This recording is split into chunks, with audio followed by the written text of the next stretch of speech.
तो भाई लोग कैसे हो। आज मैं आप लोग के सामने लेके आया हूँ कोबी भेड़िया, डोगा, परमाणु, इंस्पेक्टर स्टील, शक्ति और तिरंगा की स्टोरी लेके ब्रह्मांड रक्षक। चलिए कहानी स्टार्ट करते हैं। असम के जंगल जिसमें विचरते पशु पक्षी और पेड़ पौधे एक ऐसे रहस्य के गवाह बनने जा रहे थे जिसका संबंध पृथ्वी से हरगिज ना था।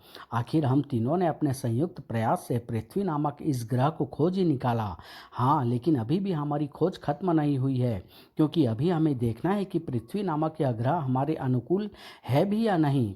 और यह देखने में हमें देर नहीं करनी चाहिए, क्योंकि हमारे पास समय बहुत ही कम है। मैं शैतान लोक का हूँ, इसलिए मैं सबसे पहले यह देखूंगा कि क्या शैतानों के रहने के लिए यहाँ के जल को खौलाया जा सकता है। क्या यहाँ के वृक्षों को ऐसे सूलों में बदला जा सकता है जिस पर हमारे बालक आराम से खेल सकें, और चट्टानों को इतना मुलायम बनाया जा सकता है जिस पर चैन से सोया जा सके। लगता है शैतान मुडोका को उसके मतलब की जगह मिल गई। अब मैं भी देखता हूँ कि मैं कितनी आसानी से यहाँ के प्राणियों को अपने जैसा बना सकता हूँ, ताकि यहाँ के वातावरण को एनिमलों के रहने लायक बनाया जा सके। जॉनी बोर को भी अपने प्रयास में सफलता मिल रही है। अब मुझे देखना है कि मैं कहाँ तक सफल होता हूँ पृथ्वी के वासियों को उस स्थिति तक पहुँचाने के लिए कि हम जब चाहें उन्हें अपने जैसा साइबोर्ग बना सकें। वाह, इनका मस्तिष्क भी हम जैसा ही है, यानी इनके शरीरों को नष्ट करके इन्हें कभी भी साइबोर्ग बनाया जा सकता है।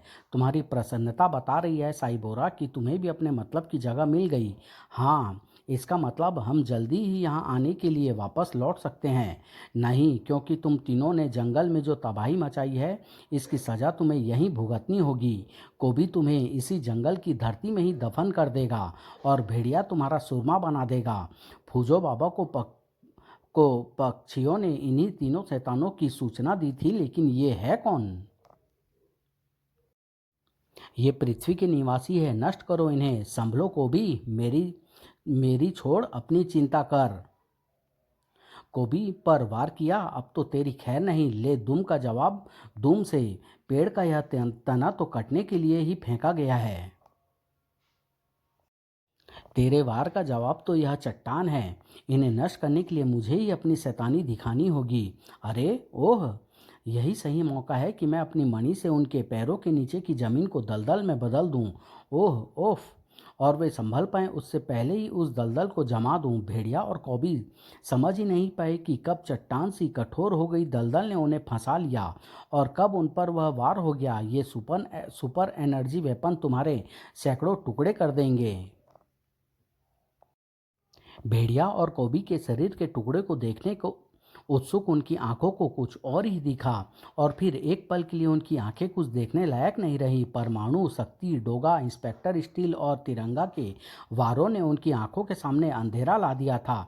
सूचना एकदम ठीक थी, यहाँ सचमुच स्पेस शिपों के साथ साथ दूसरे ग्रह के प्राणी भी मौजूद हैं, और भेड़िया व कोबी से इनका टकराव बता रहा है कि ये पृथ्वी के लिए खतरा बन सकते हैं।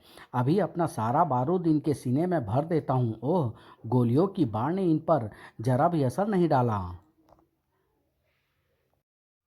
हमला उधर से भी शुरू हो गया। हमें पृथ्वीवासियों के इस विरोध का शीघ्र ही अंत करना होगा। अभी अंत हो जाता है। हवा में उड़ने वाला यह साइबोर्ग उन सब से ज़्यादा खतरनाक दिख रहा है। मैं इससे निपटता हूँ। इस अनोखे जानवर से तो मैं ही निपट लूँगा। मेरे ख्याल से तुम्हें मेरी सहायता की ज़रूरत पड़ेगी डोगा। हम दोनों जल्दी ही इस शैतान का दिमाग ठिकाने लगा देंगे। शक्ति, ओफ, यह तो बहुत ही ज़्यादा एडवांस टेक्नोलॉजी का नमूना नज़र आ रहा है। मेरा कोई भी वार इसके शरीर को नहीं भेद पा रहा, लेकिन उसके वार ने परमाणु के कंठ से चीखें उबाल दी। ओफ, परमाणु साइबोर्ग के वार से घायल हो गया है। मैं उसे देखती हूँ, तुम जरा इन्हें संभालना तिरंगा। ओह, मैं अकेला इन शैतानों को कैसे संभाल पाऊंगा। चिंता मत करो तिरंगा, मैं तुम्हारे साथ हूँ, और मैं भी भेड़िया देवता की इस गदा के साथ, जो इसकी खोपड़ी को तरबूज की तरह बिखेर देगी। खोपड़ी? अगर खोपड़ी पर ही वार करना है तो इसकी असली खोपड़ी पर नहीं, गले में पड़ी उस खोपड़ी पर वार करो कोबी। जिससे यह हम सब पर वार कर रहा है। ऐसा? तो ये लो। उफ! कोबी की गदा के भरपूर वार ने शैतान मुडोका की सबसे बड़ी शक्ति को खत्म कर दिया था, जबकि दूसरी तरफ इंस्पेक्टर स्टील और डोगा, उफ! हमारी गोलियों और बारूदों का इस पर कोई असर नहीं हो रहा, जबकि इसकी जकड़ हमारी हड्डियां तोड़ देने को उतारू है। तुम्हारी हड्डियां और मेरी स्टील की बॉडी। लेकिन ऐसा होना नहीं चाहिए, वरना एक कानून का रखवाला भी खत्म हो जाएगा और कानून तोड़ने वाला भी। उसी समय हवा में तुम ठीक तो होना परमाणु? हाँ शक्ति, और अब तुम मेरे साथ आ गई हो तो मैं इसका दिमाग भी ठीक कर दूंगा। कैसे? इस साइबोर्ग का शरीर आधा इंसानी है और आधा मशीनी। इसके शरीर का मशीनी हिस्सा इसे हारने नहीं दे रहा, लेकिन तुम्हारी तीव्र ऊष्मा और मेरे एटॉमिक ब्लास्टों का संयुक्त वार इसके इंसानी शरीर पर प्रभाव डाल सकता है, क्योंकि हम दोनों के वारों की अत्यधिक गर्मी से उसके आसपास की वह ऑक्सीजन खत्म हो जाएगी जो उसके इंसानी शरीर के लिए बेहद ज़रूरी है। हालांकि इसका परिणाम थोड़ी देर में निकलेगा, लेकिन निकलेगा जरूर। परमाणु और शक्ति के उस संयुक्त प्रयास से परिणाम को सामने आने में ज़्यादा देर नहीं लगी, और वह परिणाम जीत के रूप में था। एक और लड़ाई परिणाम निकलने के कगार पर खड़ी थी। थोड़ा और इंस्पेक्टर, बस थोड़ा और। बंधन खुल गए। अब भला स्टील और डोगा उसे कहाँ संभलने देते। कसकर पकड़े रहना इंस्पेक्टर, मैं इसके शरीर में ऐसी गांठ लगाता हूँ जिसे ये उम्र भर नहीं खोल पाएगा। इस जीत के साथ ही सारे दुश्मन काबू में आ चुके थे। और अब तुम सब अचानक यहाँ कैसे? पृथ्वी की रक्षा में रात दिन कार्यरत प्रोटेक्टर ऑफ द अर्थ के हेडक्वार्टर से हम सबको यह मैसेज मिला था कि उन्होंने 3 अलग अलग तरह के स्पेस शिपों को असम के जंगलों में उतरते देखा है। मामला गंभीर और धरती की रक्षा का था, इसलिए हम सभी तुरंत ही यहाँ आ पहुँचे। अब हमें इनसे पता करना है कि ये कौन है, कहाँ से आए हैं और धरती पर क्या करना चाहते थे। जिस तरह तुम सब अपने ग्रह की रक्षक हो, उसी तरह जेनिबोर और मुडोका भी अपने अपने ग्रह के रक्षक है। मेरा साइबोर्ग ग्रह मुडोका को शैतान लोक और जॉनिबोर का एनिमल प्लेनेट इस समय प्रलय के कगार पर खड़े हुए हैं। अनजानी प्रलय ने हम तीनों के ग्रहों को अपनी चपेट में ले लिया है। लाख कोशिशों के बाद भी हम उस प्रलय को नहीं रोक पा रहे हैं, इसलिए हम तीनों एक ऐसे ग्रह की तलाश में निकल पड़े जो हमारे ग्रहवासियों के लिए एकदम सुरक्षित हो। और संयोग से ऐसे ग्रह की तलाश में हम तीनों पृथ्वी पर आ पहुंचे। ओह, यानी तुम तीनों चाहते हो कि तुम अपने अपने ग्रहवासियों को प्रलय होने से पहले निकाल कर पृथ्वी पर ले आओ और यहीं बस जाओ। हाँ, लेकिन तुम्हारे हाथों हुई हमारी हार ने हमें बता दिया है कि हम जो सोच रहे हैं वह पूरा नहीं हो सकता। हमारे ग्रहवासियों के भाग्य में प्रलय के हाथों मिटना लिखा लिखा ही है। अरे, तुमने हमारे बंधन को खोल दिया। हाँ, तुम्हें यह बताने के लिए कि तुम्हारे ग्रहवासियों के भाग्य में प्रलय के हाथों मिटना नहीं लिखा। ओह, इसका मतलब तुम चाहते हो कि हम अपने ग्रहवासियों को प्रलय होने से पहले पृथ्वी पर ले आए। नहीं, पृथ्वी तो वैसे ही दिन पर दिन बढ़ती जनसंख्या के बोझ तले दबी जा रही है। अगर 3 और ग्रह के वासी इस पर आ गए तो पृथ्वी तो रसातल में चली जाएगी। तो फिर हमारे ग्रहवासी प्रलय से कैसे बचेंगे? हम बचाएंगे उन्हें। मतलब यह कि ब्रह्मांड में कहीं भी आने वाली प्रलय का कोई ना कोई कारण अवश्य होता है। अगर उस कारण को ढूंढकर समाप्त कर दिया जाए तो प्रलय को टाला जा सकता है। हम भी तुम्हारे ग्रहों की प्रलय को टालेंगे, तुम्हारे ग्रहवासियों को बचाएंगे। लेकिन इसके लिए तुम्हें हमारे साथ हमारे ग्रहों पर जाना होगा। कोई बांधा नहीं, किसी की जान बचाने के लिए हम कहीं भी जा सकते हैं। यस, पृथ्वी के रक्षक के साथ साथ हम ब्रह्मांड रक्षक भी बन सकते हैं, लेकिन इसके लिए हमें अलग अलग जाना होगा, क्योंकि हम तीनों के ग्रहों के बीच कई कई लाखों मील दूरी का फासला है। मैं जानती हूँ, इसलिए कौन किसके साथ जाएगा मैंने सोच लिया है। डोगा और इंस्पेक्टर स्टील साइबोरा के साथ साइबोर्ग ग्रह की प्रलय से निपटने जाएंगे। भेड़िया और कोबी जॉनिबर के एनिमल प्लेनेट की प्रलय को नाश करेंगे, और मैं शैतान मुडोका के साथ शैतान लोक की प्रलय को नाश करने जाऊंगी। मैं और तिरंगा। मैं जानती हूँ तुम क्या कहना चाहते हो परमाणु। तुम बुरी तरह घायल हो परमाणु। मैं चाहती हूँ कि तिरंगा तुम्हें लेकर दिल्ली जाए, जहाँ तुम्हें सही समय पर इलाज मिल सके। लेकिन तुम्हें अपने साथ न ले जाने के पीछे एक और कारण भी है। हमारा पता नहीं कि हम लौट कर आएंगे भी या नहीं। हमारे पीछे कोई तो हो जो धरती की सुरक्षा के उत्तरदायित्व को ढंग से निभा सके। करके। शक्ति का कहना सही है परमाणु, हमें उसकी भावना को समझते हुए उसकी बात मान लेनी चाहिए। मैं तुम्हें दिल्ली लेकर चलता हूँ और हम जा रहे हैं एक ऐसे सफ़र पर जहाँ से सफल होकर लौटे तो दोबारा ज़रूर मिलेंगे।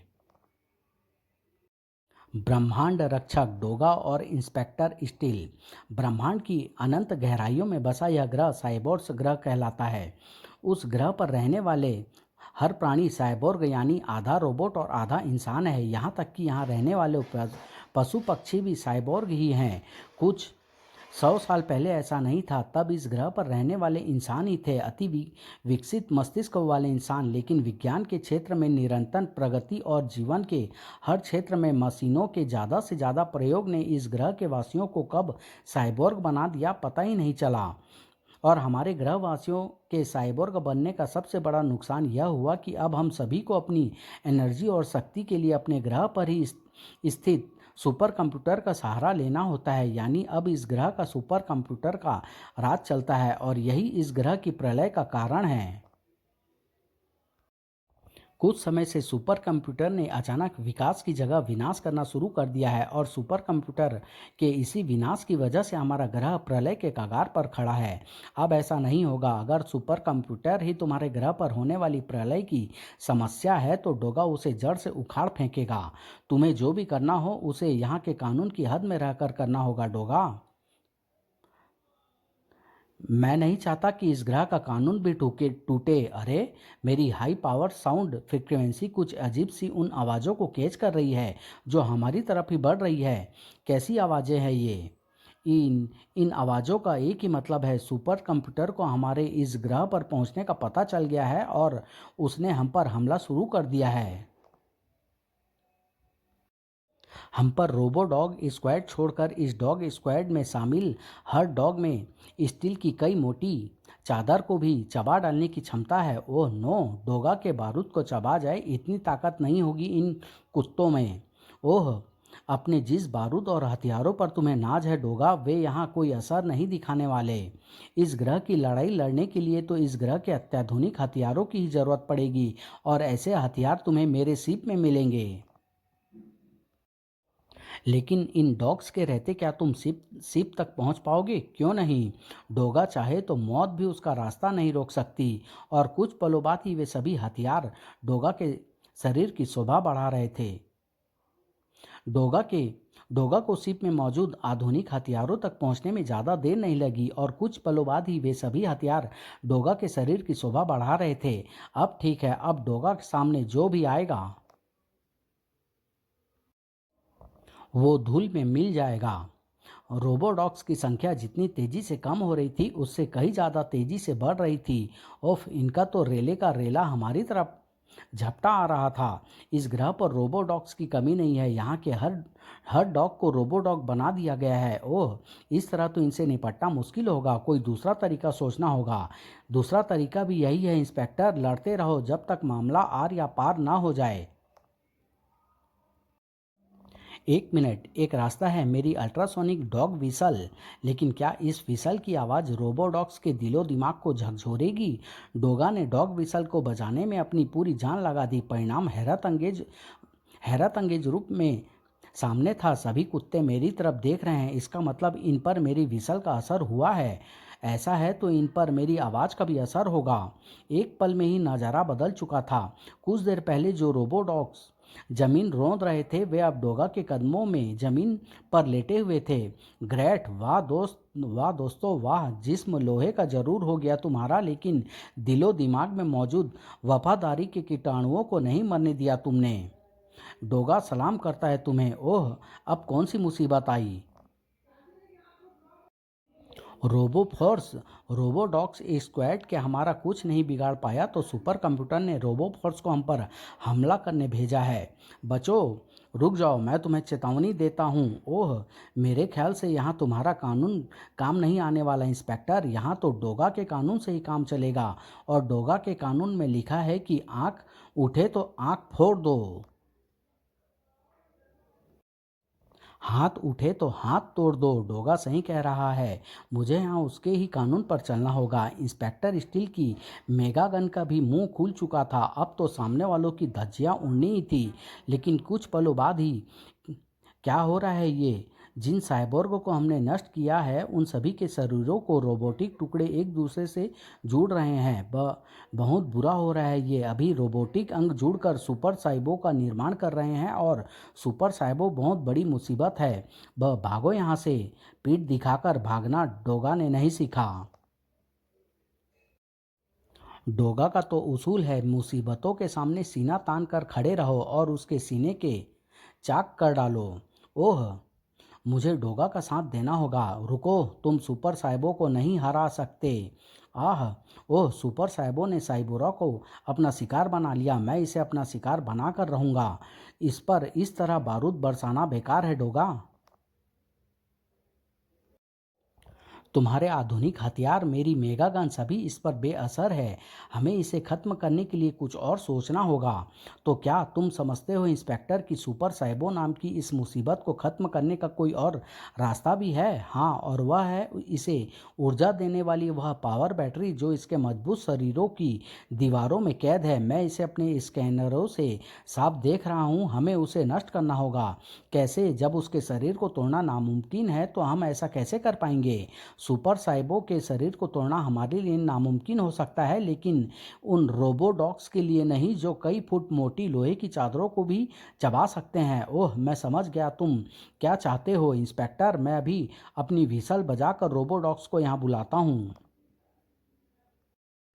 डोगा की डॉग व्हिसल बजते ही रोबोडॉग्स को वहां पहुंचने में देर नहीं लगी। शाबाश दोस्तों, अटैक! अपने मजबूत दांतों से बेरहमी से सुपर साइबो के जिस्म को नोचने लगे रोबोडॉग्स। कुछ पलों में ही रोबोडॉग्स ने सुपर साइबो के शरीर को नोचकर उसकी पावर बैटरी को सामने ला दिया है। अब उसकी पावर बैटरी को आराम से उड़ाया जा सकता है। वाह इंस्पेक्टर, खूब उड़ाया और अब उड़ने की बारी है तुम्हारी।